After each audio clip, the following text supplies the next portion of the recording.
Hello, members. This is Aisha Awad Hamid, a student of BLS Level 3, Group A, going to present some topics in applied immunology. T cells, central tolerance, autoimmunity, immune checkpoints, cytokines, and immunotherapy. Begin with regulatory T cells. These are white blood cells within your immune system. They respond to foreign substances as well as protect your body against autoimmune diseases. They are of two subtypes, adaptive and natural. Adaptive tracks, these are tracks that target foreign antigens known as cytokine signals. Secondly, we have natural tracks. These are tracks that target self antigens and work to control autoimmune inflammation. The diagram below illustrates how regulatory T cells work in immune regulation. Firstly, there is inhibitory signals. As you can see, they release anti-inflammatory cytokines like interleukin 10 and TGF beta, which suppress other immune cells. Secondly, they direct suppression of tregs that can interact directly with effector T cells and block their activation. As you can see, we have the involvement of also granenzyme A or B, and there is apoptotic effector T cell. Third mechanism is metabolic disruption. By consuming resources like interleukin 2, tregs limit effector T cell proliferation. There is death due to cytokine deprivation, which is cytokine damage through the gap junctions.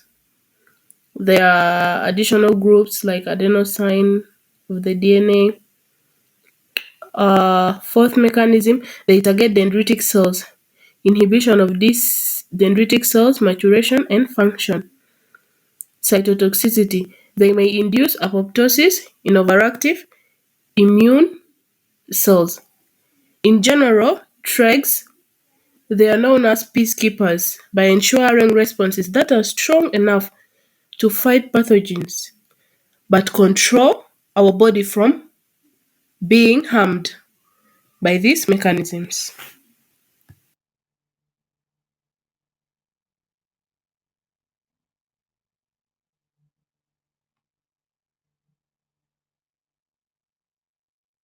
Moving to the next question, how do central tolerance prevent autoimmunity? Firstly, central tolerance is a process in immunology that prevents autoreactive lymphocytes from entering the periphery of the body. There is a mechanism of it. Well, the diagram shows that there is central and peripheral tolerance. While focusing on the central tolerance, it occurs in the thymus and relies on self-antigen expression on medullary thymic epithelial cells under regulation of the transcription factor A. CD4 T cells that recognize self-antigens in the context of HL class 2 proteins undergo positive or negative selection. As you can see in the diagram, there is A plus MTEG. They bind to CD4 T cells where there is high negativity and intermediate positive, then low positive. This highly negative selection process leads to apoptosis, and the intermediate positive will lead to the binding of tregs to the T cell. And then the low positive will also lead to T cell binding that will lead to a fraction of self reactive T cells escaping deletion and exit the thymus going to the periphery. On the periphery, there is intrinsic mechanism which undergoes ignorance, modulated expression of CD5 inhibitory.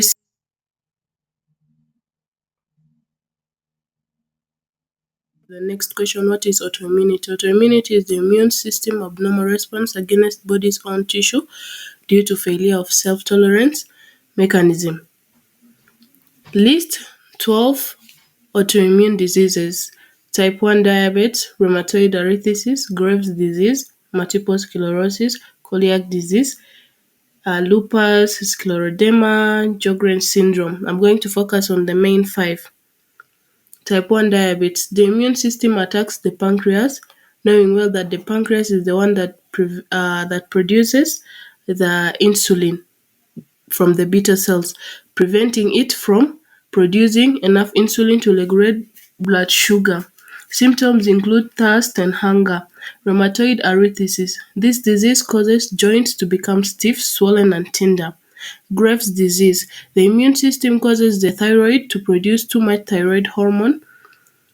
Symptoms are anxiety, heart palpitations, weight loss, or irritated eyes.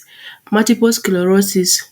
This one affects the nervous system, causing muscle weaknesses, poor coordination, and vision problems. Going to celiac disease, the immune system reacts to gluten, which is found in wheat and other grains, damaging the small intestine. Symptoms include diarrhea, constipation, and stomach pain.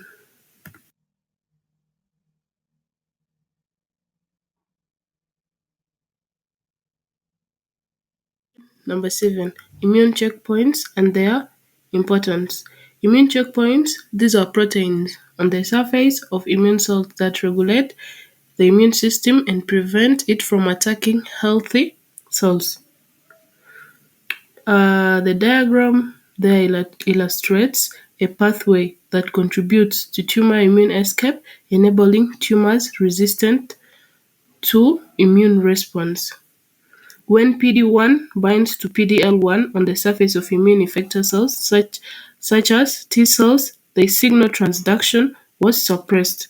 Monoclonal antibodies block PD-1 and PD-L1 pathway to fight against a fraction of advanced cancer. Importance of immune checkpoints. Immune checkpoints suppress antitumor immunity, aiding cancer progression. Multiple immune cells are impacted by immune checkpoint regulation. They target inhibitory molecules with antibodies or messenger RNAs that boost anti-tumor responses. Immune checkpoint inhibitors show promise in enhancing cancer immunotherapy. Challenges include optimizing efficacy, overcoming resistance, and broadening clinical success.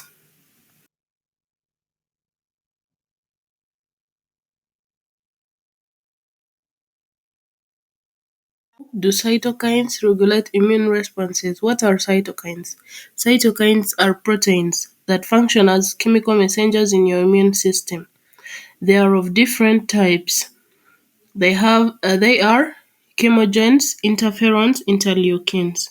Chemogens direct immune cells toward place to where they can fight infections. Interferons, they signal cells up their defenses against viruses invading the body. Interleukins comes from inter, which means in between your leukocytes. How do they regulate immune responses? Through three mechanisms. Cytokines signal cell activation. They tell the cells where to go and what to do. For example, they can direct your cells toward an infection site so that cells can fight germs in your body. Secondly, there is cell differentiation, and thirdly, cell proliferation.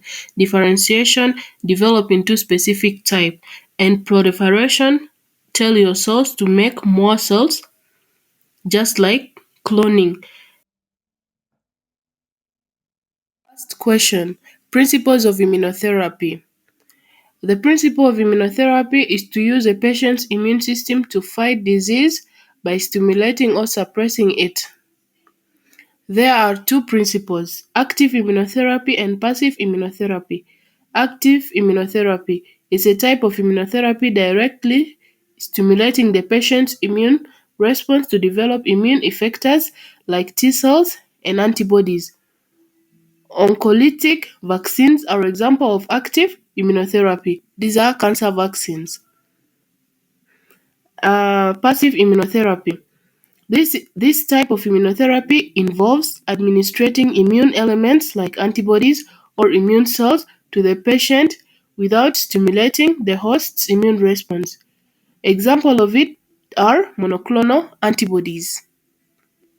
Thank you for your kind attention.